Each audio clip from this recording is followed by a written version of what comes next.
வணக்கம். வில்வ துளசி எங்கள் குழு சார்பில் மற்றொரு முறை உங்களுக்கு எங்களுடைய காலை வணக்கத்தை தெரிவிச்சுக்கிறாங்க. அதாவது இந்த சேனல் நோக்கம் எல்லாருக்குமே தெரிஞ்சதுங்க. வெளிச்சத்துக்கு வராத பல கிராமத்து கோயில்கள், ஆழ்வார்களால் மகளாசம் செய்யப்பட்ட வைணவ திருக்கோயில்கள், தேவார பாடல்பட்ட சிவத்தலங்கள் மற்றும் தேவார வைப்பு தலங்கள் ஒவ்வொரு வாரம் உங்கள் கண் முன்னால் அவங்க வீட்டில் கொண்டு வந்துருந்துருவாங்க. அந்த வகையில் இன்று நாம் காணவிருக்கும் ஒரு அழகிய திருத்தலம் தாங்க திருவிடை மதுவரை சேர்ந்த அருள்மிகு பிரகச்சுந்தர குஜாம்பிகை சமேத மகாலிங்க சுவாமி திருக்கோயில் உப கோயிலாக விளங்கும். அதாவது ஒரு அழகிய திருக்கோயிலுங்க. அருள்மிகு ஞானாம்பிகை சமேத ஐராவதீசர் திருக்கோயிலுங்க. மிக அழகிய திருக்கோயில். ஒரு கோயில் எப்படி பராமரிக்கப்பட வேண்டும் என்பதற்கு இது எடுத்துக்காட்டாக விளங்குகிறது என்று கொடுக்கலாம். மிகச் சமீபமாக சென்ற வருடம் கும்பாபிஷேகம் செய்யப்பட்டு மிகச் சிறப்பாக ஒரு கால பூஜையில் நடந்து கொண்டிருக்கிறதுங்க.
இந்த கோயிலின் கால புராணத்தை பற்றி எனக்கு மிக நெருங்கிய நண்பர், அதாவது அவங்க குடும்பத்தில் எல்லாரையும் தெரியும், நல்லாசிரியர் திரு கோபால் அவர்களை பேச சொன்னாங்க.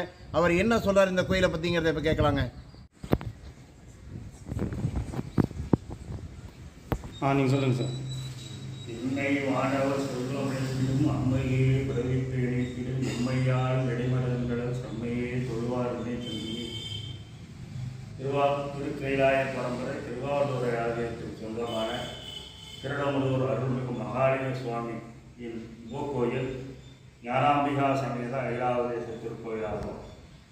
ஐராவதம் வழிபட்டதுனால இதுக்கு ஐராவதேச என்ற திருநாள் வந்ததாக செய்வழி செய்திகள் உண்டு. ஐராவதம் சாப விமோசனைக்காக ஒவ்வொரு தலங்களுக்கு சென்று வழிபட்டதற்கு இன்னம்பூருக்கு சென்றுவிட்டு இங்கே திருடமுதூர் வந்து இந்த இறைவனை பூஜித்ததுனால இதுக்கு ஐராவத திருடமும். இதற்கப்புறம் அந்த ஐராவதம் நமது ஊரில் கீழமாரியம்மன் கோயில் வழியாக காவிரிக்கு சென்று அங்கே வழிபாடு செய்கிறது ஆற்றிலே இறங்கி. அதனால் அந்த படித்துறைக்கு பேர் ஐராவத படித்துறை என்ற ஒரு பெயர் உண்டு.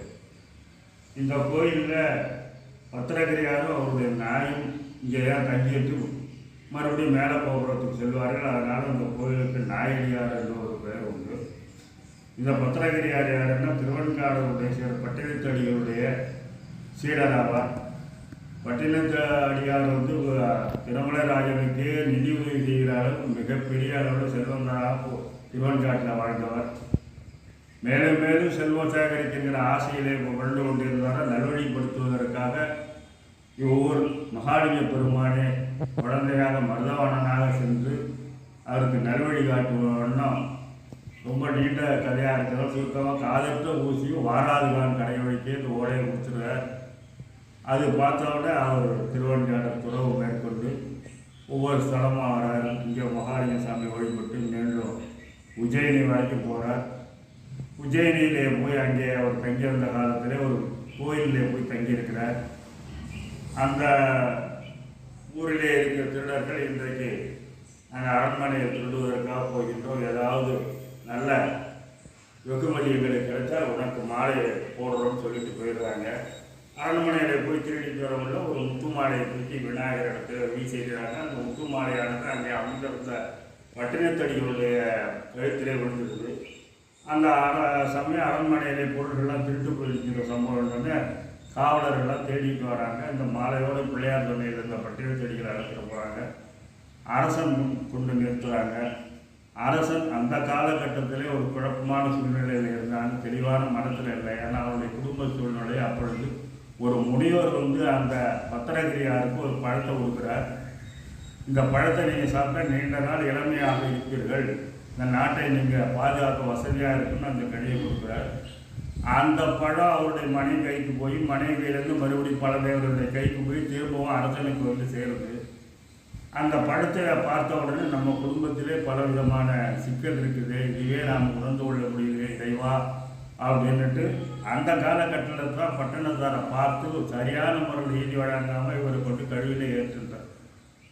கழுமரத்திலே கொண்டு பட்டினத்தாரை ஏற்றோடு என் செயலாவது யாருந்தும் இல்லை என்று சொல்ல கழுமரை எழுதி விடுகிறது. அப்பொழுது இந்த அரசனுக்கு இந்த செய்தி தெரிவிக்கப்பட்டு அவன் உடனே ஓடி வரான். நான் தெரியாமல் கைது செஞ்சுட்டேன், மகானை மன்னித்து விடுங்க உள்ள, இதெல்லாம் உன்னுடைய பிழை இல்லை, காலத்தினுடைய பிழைங்கிறான். அந்த சமயத்திலே அவர் துறவு மேற்கொண்டுறார். அங்கே இருந்து அவர் பல நிலைகளுக்கு அழைச்சிட்டு போகிறார். அவரை பக்குவப்படுத்தணுங்கிறதுக்காக அங்கேயே உதயநிதி நகரத்திலேயே இவரை ஒரு பொது இடத்திலே நிறுத்தி பத்திரகிரியார் 7 ஒரு பவுனுக்கு 6 வாங்கிட்டு அடுத்த ஆண்டு இவரை நான் மீட்டு செல்கிறேன்னு யாருமே வேடம் வாங்க வரவில்லை. ஏன்னா அந்த அரசன் பற்றி தெரியும். அவனுடைய தோற்றத்தை பார்த்து இவனை நம்ம வேலைக்கு வச்சுட்டா யார் இவர் வேலை செய்வாரா மாட்டாராங்கிற சிந்தனையில் யாரும் அவரை ஏழை எடுக்கலை. ஆனால் ஒரே ஒரு தாசி மட்டும் அவரை ஒரு பவுன் கொடுத்து வாங்கிட்டு போய் வீட்டிலே அமைச்சிடுறாரு. அவர் கொல்ல பக்கத்துலேயே உட்காந்து மோட்டு தொழிலத்தில் வந்து சாப்பிட்டு அங்கேயே தங்கிக்கிறார். அவருடைய சாப்பிட்ட எச்சத்தை ஊற்றக்குள்ள அங்கே ஒரு நாய் அவருக்கு தொடர்பு ஏற்பட்டு விடுது. ஒரு காலகட்டத்திலே அந்த தாசி வயசாகி போயிருந்தால் அவருடைய மகள் அழகு உள்ள ஒரு பெண்ணாக இருந்துட்டு ஓடிட்டு இருக்கு. ஒரு நாள் இவர் சாப்பிட்டு தன்னை எச்சத்தை வீசி வாசல் ஏறிகிற சமயத்தில் அந்த தாசி வயசான தாசி வர அவன் மேலே அந்த தீர்த்தம் விழுந்துருக்கு எச்சம். உடனே அவர் இளமையாக மாறிடுறார். அவளுக்கு ஆச்சரியமாக போச்சு. இது வரைக்கும் நாம் சாப்பாடு போட்டிருந்தது ஏதோ ஒரு பெரிய மகானுக்கு போட்டிருக்கோம், அவருக்கு ஒரு பெரிய தண்டனை கொடுத்துருக்கோம், காலில் விழுறா. அவருக்கே ஒன்றும் புரியல. இல்லைங்க அந்த சமயம் பட்டினத்தார் மீண்டும் அந்த ஒரு தங்க காலத்தை கொடுத்துட்டு திரும்ப அழைச்சிட்டு வரார். இங்கே திருடமலூர் சேர்றாங்க. திருடமலூருடைய கீழே கோபுரத்தில் பட்டினத்தாரும் மேலே கோபுரத்தில் பத்திரகிரியார் தங்கியிருக்காங்க.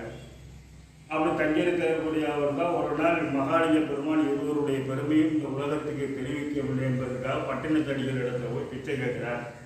ஏன்னா மகாலிங்க சாமிக்கு பிச்சை கட்டைன்னு ஒரு இதே இடமே இருக்குது. அவர் கேட்கவில்லை, என்னிடம் ஒன்றும் கிடையாதுப்பா, மேற்கு கோபுரத்தில் ஒரு குடிப்பு இருக்கா, அவரிடத்துல போய் கேளுங்கிறார். இதை போய் இறைவனை கேட்கிறார், பிச்சை போடுங்க, நீங்கள்லாம் குடும்பத்தரா வீழக்காது கோயிலில் இருக்கக்கூடிய தடிகள் சொன்னாருன்னா, இந்த நாய் ஒன்று இருக்கிறதுனால இந்த ஓடு இருக்கிறதுனால தான் நம்ம அவர் குடும்பின்னு சொல்கிறாருன்னு அந்த ஓட்டத்துக்கு அந்த நாய் மேலே அடிச்சிடுறார். அது இறந்து போய் அடுத்த பிறவியில் ஞானாம்பியாங்கிற பெண்ணாக உருவெடுத்து வருது. அந்த ஞானாம்பியை காசிராஜனுக்கு திருமணம் செஞ்சுக்கிறாங்க. திரும்பவா திரும்ப அவர் இங்கே வர முடியல. பத்திரகிரியாருக்கு ஞானாம்பியாவுடைய பழைய நினைவுகள்லாம் வருது. உடனே அவர் மகாலிங்க பெருமான் இடத்துல போகல, பத்திரகிரியார் அவங்கள ஐக்கியமாயிடுறாங்க. ஒரு வரலாறு இருக்குது. இப்படி நாயடியார் ஞானாம்பிகையும் நாயடியாரும் இங்கே தங்கி இந்த இறைவனை வழங்குறதுனால ஐராவதை வழிபட்டதுனால ஐராவதியை வேண்டும் ஞானாம்பிகா அம்பாள் பேர் ஞானாம்பிகை ஆயிடுது என்று இது ஒரு சுவேசா புத்தகத்தில் ஒரு பக்கத்தில் இது குறிப்பிடப்பட்டிருக்கிறது. அப்படியே அவங்க ஒரு பெரும் வாய்ந்த தலம் தான். இதோட பின்னணி நிறையா இருக்குது. ஆனால் பட்டினத்தடிகள் என்ன பண்ணாருன்னா, என்னுடைய சீடருக்கு நீங்கள் இறைவனை முக்கிய கொடுத்துட்டீங்க, எனக்கு என்னைக்கு கொடுக்க போகிறீங்கன்னா, நீங்கள் முன்னால் பிற்காலத்தில் பல சாதனைகள் செய்ய வேண்டியிருக்கு, பலரை பக்குவப்படுத்த வேண்டியிருக்கிறதுனால நான் உனக்கு கரும்பை தரேன், அதில் நுனிப்பகுதி என்னைக்கு எந்த இடத்துல கிடைக்குதோ அங்கே தான் உனக்கு முக்தி கிடைக்கும்னாரு. எப்படி போனோம், திருவொற்றியூரில் போய் முக்தி அடைத்தார். இதுதான் பத்திரகிரியாருக்கு பட்டினத்தார் ஒரு ராஜாவுக்கு இணையானவர். பத்திரகிரியார் உதயநிதியில் ஒரு பெரிய ராஜாவாக இருந்தார். அதனால் அவர் பத்திரகிரியார் புலம்பன்னு ஒரு புத்தகமே இருக்கிறது, இறைவனை பற்றி அது தொகுத்து இருக்குது. பட்டினத்தார் இந்த ஊரில் பட்டினத்தடிகள் மகாலிங்க சாமி திருமூல ஒரு மும்மணி கோவில் நொண்டி நாடகம் நிறைய செய்திகள் அவரோட பற்றி இங்கே நிறைய இருக்குது. அதனால் பிரசித்தி பெற்ற கோயில் ஈசான்ய மூலையில் இருக்குது. வழிபோடுவோருக்கு எல்லா ஞானத்தையும் வழங்கக்கூடிய கோயில் தான் இது. ஐராவதம் வழிபட்ட இடத்துனால ஐராவத அதுக்கு போல மேற்கு கோபுர பக்கத்தில் பார்த்தீங்கன்னா ரோம ரிஷி பராசரர் பல ரிஷிகள் வந்து தங்கி அங்கே ஒரு இறைவனை வழங்கினாங்க. அந்த இறைவனுடைய பேர் ரிஷி புருஷர், அந்த அம்பாள் பேரும் ஞானாம்பிகை. இந்த திருடமூர் இடம்னா ஒரு மகாலிங்க பெருமான நடுப்புற வச்சு ஒரு பரிவார ஸ்தலங்களே இருக்குது. ஒரு வீடோ அல்லது கோயில் அமைப்போ என்னென்ன தெய்வங்கள் என்னென்ன இடத்துல இருக்கணுங்கிற ஒரு அமைப்பு. அது பிரகாரம் பார்த்தீங்கன்னா நந்திக்கு திருவாவடுதுறை வந்து பரிவாரம் ஸ்தலம்.